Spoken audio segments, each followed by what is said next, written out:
Hello, good morning mga urban Meta Farming. So, dito tayo ngayon sa day 49 ng update natin sa ONCE project.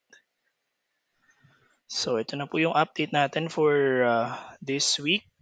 This is our first bull na nasa fattening program natin. This is under siya ng 120 days ng fattening program. So, ito po yung update niya ngayon after 49 days sa feedlot. So, yan po yung katawan niya. Medyo mapuno-puno na po pero kulang pa yan. Kulang pa yung kanyang gain ng weight para dito sa ating fattening program. And marami pa po tayong pwedeng makitang pagbabago sa baka na ito. So, yan po siya after day 49. And again, the key sa cattle fattening po ay the consistency nung ipinapakain natin. Hindi pwedeng magbago-bago yung pakain.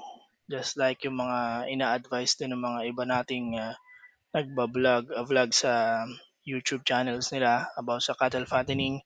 Kailangan talaga is consistent yung pakain kasi nga meron siya mga microbes dun sa loob ng rumen ng baka natin na hindi natin pwedeng bago-baguhin yung pakain. So pwede namang magbago if in case mawalan kayo ng supply ng mga pakain na marami sa inyo yung um, supply is kailangan magkaroon ng transition ng maayos before mapalitan 100% yung iyong pakain na roughage sa kanila.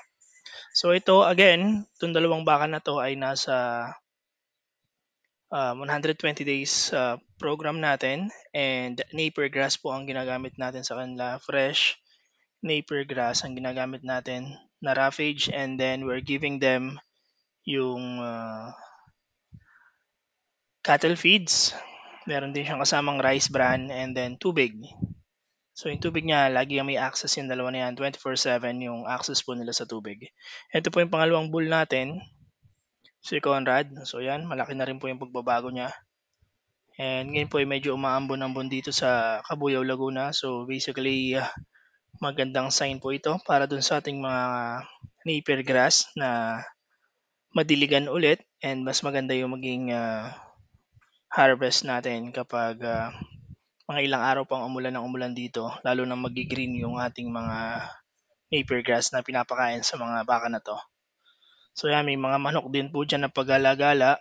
And kumakain din ng mga nalalaglag nilang feeds dyan kung meron man.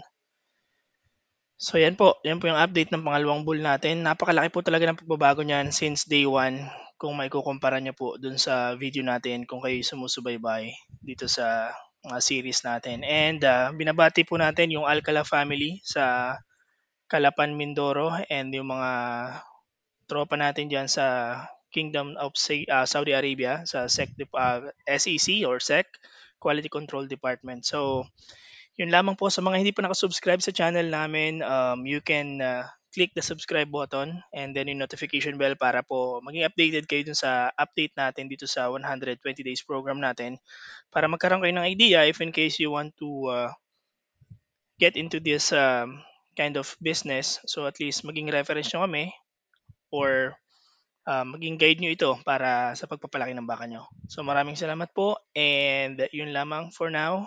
Happy farming to everyone.